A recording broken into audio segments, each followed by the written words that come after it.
एक बार बादशाह अकबर किसी व्यापारी के पास से तोता खरीद कर लाए।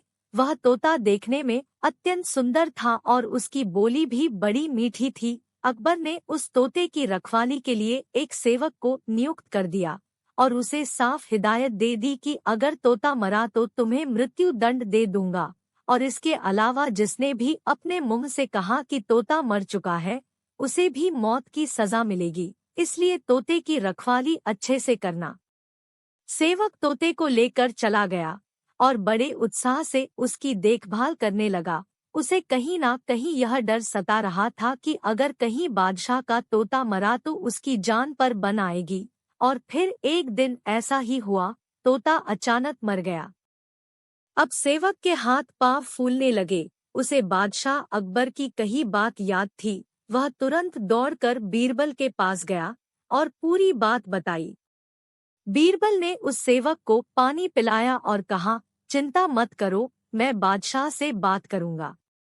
तुम बस इस समय उस तोते से दूर हो जाओ। थोड़ी देर बाद बीरबल अकेले बादशाह के पास गए और बोले कि मालिक, आपका जो तोता था। इतना बोलकर बीरबल ने बात अधूरी छोड़ दी। अकबर बादशाह तुरंत सिंहासन से खड़े हुए और बोले, क्या हुआ?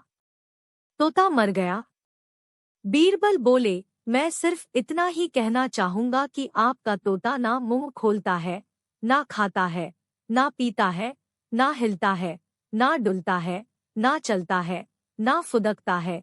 उसकी आंखें बंद है और वह अपने पिंजरे में लेटा पड़ा है। आप आइए और जरा उसे देखिए। अकबर और बीरबल फौरन तोते के पास गए। अरे बीरबल, तोता मर चुका है, ये बात तुम मुझे वहीं पर नहीं बता सकते थे? अकबर क्रोधित होते हुए बोले। उस तोते का रखवाला कहाँ है? मैं उसे अभी अपनी तलवार से सजाए मौत दूंगा। तब बीरबल बोले, जी मैं अभी उस रखवाले को हाजिर करता हूँ, लेकिन ये तो बताइए कि आपको मृत्यु देने के लिए मैं किसे बुलाऊं? क्या मतलब है तुम्हारा? अकबर जोर से चीखे। जी, आप ही ने तो कहा था कि जो कोई भी बोलेगा कि तोता मर चुका है उसे भी मौत की सजा दी जाएगी। और अभी कुछ देर पहले आप ही के मुख से ये बात निकली थी। अब अकबर को अपनी गलती का एहसास हो गया। बीरबल की इस चतुराई से अकबर हंस पड़े और वे दोनों हंसते हंसते दरबार लौट गए। अकबर ने तुरंत घोषणा कर दी कि सेवक पर कोई कार्यवाही नहीं की जाएगी। तोता अपनी मौत मरा है, उसमें किसी का कोई दोष नहीं है। बीरबल एक ईमानदार तथा धर्मप्रिय व्यक्ति था। वह प्रतिदिन ईश्वर की आराधना बिना नागा किया करता था। इससे उसे नैतिक व मानसिक बल प्राप्त होता था। वह अक्सर कहा करता था कि ईश्वर जो कुछ भी करता है मनुष्य के भले के लिए ही करता है। कभी कभी हमें ऐसा लगता है कि ईश्वर हम पर कृपा दृष्टि नहीं रखता, लेकिन ऐसा होता नहीं। कभी कभी तो उसके वरदान को भी लोग शाप समझने की भूल कर बैठते हैं। वह हमको थोड़ी पीड़ा इसलिए देता है ताकि बड़ी पीड़ा से बच सके। एक दरबारी को बीरबल की ऐसी बातें पसंद न आती थी। एक दिन वही दरबारी दरबार में बीरबल को संबोधित करता हुआ बोला, देखो ईश्वर ने मेरे साथ क्या किया। कल शाम को जब मैं जानवरों के लिए चारा काट रहा था तो अचानक मेरी छोटी उंगली कट गई। क्या अब भी तुम यही कहोगे कि ईश्वर ने मेरे लिए यह अच्छा किया है? कुछ देर चुप रहने के बाद बोला बीरबल, मेरा अब भी यही विश्वास है, क्योंकि ईश्वर जो कुछ भी करता है मनुष्य के भले के लिए ही करता है। सुनकर वह दरबारी नाराज हो गया कि मेरी तो उंगली कट गई और बीरबल को इसमें भी अच्छाई नजर आ रही है। मेरी पीड़ा तो जैसे कुछ भी नहीं। कुछ अन्य दरबारियों ने भी उसके सुर में सुर मिलाया। तभी बीच में हस्तक्षेप करते हुए बादशाह अकबर बोले, बीरबल, हम भी अल्लाह पर भरोसा रखते हैं, लेकिन यहाँ तुम्हारी बात से सहमत नहीं। इस दरबारी के मामले में ऐसी कोई बात नहीं दिखाई देती जिसके लिए उसकी तारीफ की जाए। बीरबल मुस्कुराता हुआ बोला, ठीक है जहांपनाह, समय ही बताएगा। अब 3 महीने बीत चुके थे। वह दरबारी जिसकी उंगली कट गई थी घने जंगल में शिकार खेलने निकला हुआ था। एक हिरन का पीछा करते वह भटककर आदिवासियों के हाथों में जा पड़ा।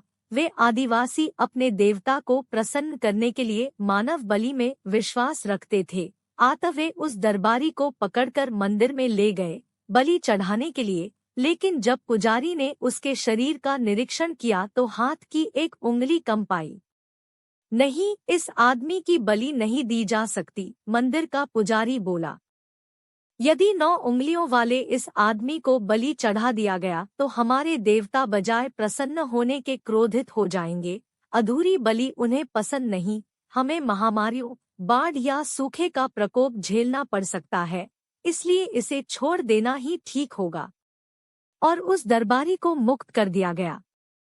अगले दिन वह दरबारी दरबार में बीरबल के पास आकर रोने लगा। तभी बादशाह भी दरबार में आ पहुंचे और उस दरबारी को बीरबल के सामने रोता देखकर हैरान रह गए। तुम्हें क्या हुआ, रो क्यों रहे हो? अकबर ने सवाल किया। जवाब में उस दरबारी ने अपनी आपबीती विस्तार से कह सुनाई। वह बोला, अब मुझे विश्वास हो गया है कि ईश्वर जो कुछ भी करता है मनुष्य के भले के लिए ही करता है। यदि मेरी उंगली न कटी होती तो निश्चित ही आदिवासी मेरी बलि चढ़ा देते, इसीलिए मैं रो रहा हूँ। लेकिन ये आंसू खुशी के हैं। मैं खुश हूँ क्योंकि मैं जिंदा हूँ। बीरबल के ईश्वर पर विश्वास को संदेह की दृष्टि से देखना मेरी भूल थी। अकबर ने मंद मंद मुस्कुराते हुए दरबारियों की ओर देखा, जो सिर झुकाए चुपचाप खड़े थे। अकबर को गर्व महसूस हो रहा था कि बीरबल जैसा बुद्धिमान उसके दरबारियों में से एक है।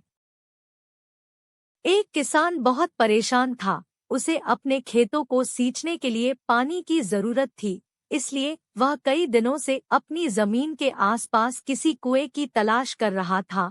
इसी तलाश में वह घूम ही रहा था कि अचानक उसे एक कुआं दिखा। यह कुआं उसके खेतों से बहुत नजदीक था, इसलिए किसान बहुत खुश हुआ। उसने सोचा कि अब उसकी परेशानी खत्म हो गई। यह सोचकर वह खुशी खुशी घर चला गया। अगले दिन वह पानी लेने कुएं पर पहुंचा। जैसे ही उसने कुएं के नजदीक रखी बाल्टी कुएं में डाली, वहां एक आदमी आ धमका। वह किसान से बोला, यह कुआं मेरा है, तुम इससे पानी नहीं ले सकते। अगर तुम इस कुएं से पानी लेना चाहते हो तो तुम्हें इस कुएं को खरीदना होगा। यह बात सुनकर किसान कुछ देर रुका और फिर मन ही मन सोचने लगा कि अगर मैं इस कुएं को खरीद लूं तो मुझे कभी पानी की कमी नहीं होगी और न ही मुझे पानी के लिए इधर-उधर भटकना पड़ेगा। फिर क्या था, दोनों के बीच एक रकम तय हुई। किसान के पास उतने पैसे तो थे नहीं, लेकिन वह यह मौका छोड़ना नहीं चाहता था। इसलिए किसान ने उस आदमी को अगले दिन वह रकम देने का वादा किया और घर की ओर चल दिया। किसान के लिए कुआं खरीदने का यह अच्छा मौका था, इसलिए वह इस काम में जरा भी देर नहीं करना चाहता था।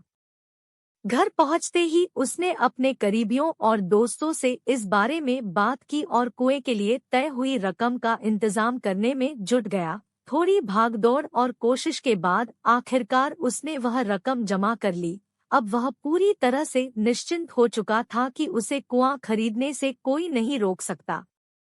जमा हुए पैसों को लेकर वह फिर घर चल दिया। उसे बड़ी बेसब्री से इंतजार था कि कब रात खत्म होगी और वह कुआं खरीदने जाएगा। इसी सोच में वह पूरी रात सो नहीं सका। अगले दिन सुबह होते ही वह कुआं खरीदने निकल पड़ा। उस आदमी के घर पहुंच किसान ने उसके हाथ पर पैसे रखे और कुएं को खरीद लिया। अब तो कुआं किसान का हो गया था, तो फिर उसने पानी निकालने में देर नहीं की। जैसे ही किसान ने कुएं से पानी निकालने के लिए बाल्टी उठाई, उस आदमी ने फिर बोला, ठहरो, तुम इस कुएं से पानी नहीं निकाल सकते हो। मैंने तुम्हें कुआं बेचा है, कुएं का पानी अभी भी मेरा है। किसान मायूस हो गया और न्याय के लिए राजा के दरबार में शिकायत करने पहुंच गया। मालूम है उस राजा का नाम क्या था? राजा अकबर। राजा अकबर ने उस किसान की पूरी कहानी सुनी और फिर उस आदमी को दरबार में बुलाया जिसने वह कुआं बेचा था। राजा का फरमान सुनते ही वह आदमी भागा भागा दरबार में हाजिर हो गया। राजा ने उससे पूछा, जब तुमने इस किसान को अपना कुआं बेच दिया तो फिर इसे पानी क्यों नहीं लेने दे रहे हो? आदमी बोला, महाराज मैंने इसे केवल कुआं बेचा था, पानी नहीं। यह बात सुनकर राजा भी सोच में पड़ गए।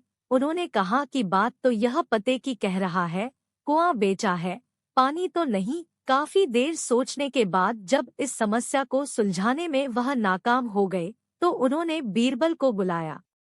बीरबल बहुत ही बुद्धिमान था, इसलिए राजा अकबर किसी भी मामले पर फैसला लेने से पहले उसकी राय जरूर लेते थे। बीरबल ने एक बार फिर दोनों से उनकी समस्या पूछी। पूरी बात जानने के बाद बीरबल ने उस आदमी से कहा, ठीक है, तुमने कुआं बेचा, पानी नहीं, फिर तुम्हारा पानी किसान के कुएं में क्या कर रहा है?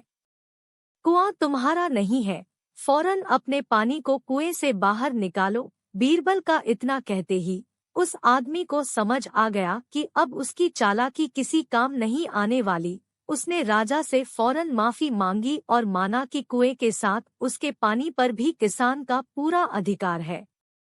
यह देखकर राजा अकबर ने बीरबल की बुद्धिमानी की तारीफ की और कुआं बेचने वाले आदमी पर धोखेबाजी के लिए जुर्माना लगाया। सीख, अपने आप को दूसरे से अधिक चालाक नहीं समझना चाहिए, साथ ही धोखा देने की आदत से भी दूर रहना चाहिए, क्योंकि कोई ऐसा भी हो सकता है जो आपसे भी अधिक बुद्धि का इस्तेमाल करना जानता हो। ऐसे में आपका धोखा पकड़ा जाएगा और आपको अपने किए का भुगतान करना होगा, जैसे इस कहानी के अंत में कुआं बेचने वाले आदमी को करना पड़ा।